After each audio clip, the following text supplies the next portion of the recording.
आप देख रहे हैं टाइम्स 24 न्यूज।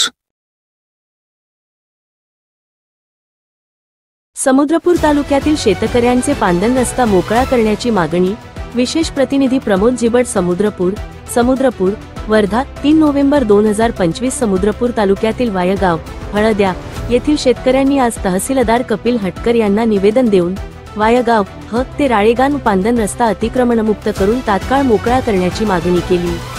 शेतकऱ्यांनी आपल्या निवेदनात सांगितले की वायगाव हळद्या ते राळेगाव पांदन रस्त्याचा वापर शेतकरी आपल्या शेतीच्या कामांसाठी व माल वाहतूक करण्यासाठी करतात, परंतु या रस्त्यालगत शेतकरी अतिक्रमण करून रस्ता बंद करत आहेत, ज्यामुळे शेती कार्यात अडचणी येत आहेत। विशेषतः पावसाच्या काळात चिखलामुळे मजूर वर्ग आणि शेतकऱ्यांना रस्ता पार करण्यात मोठ्या अडचणी येत आहेत। शेतकऱ्यांना त्यांचे माल सुरक्षित ठेवण्याची चिंता असून अतिक्रमण करणाऱ्या शेतकऱ्यांसोबत वाद निर्माण होण्याची भीती आहे।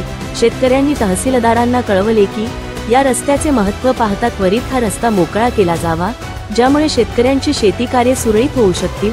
निवेदनाच्या प्रतिलिपी आमदार कुणावार साहेब, हिंगणघाट, समुद्रपूर आणि सिंधी रेल्वे विधानसभा क्षेत्र यांना सादर करण्यात आली आहे।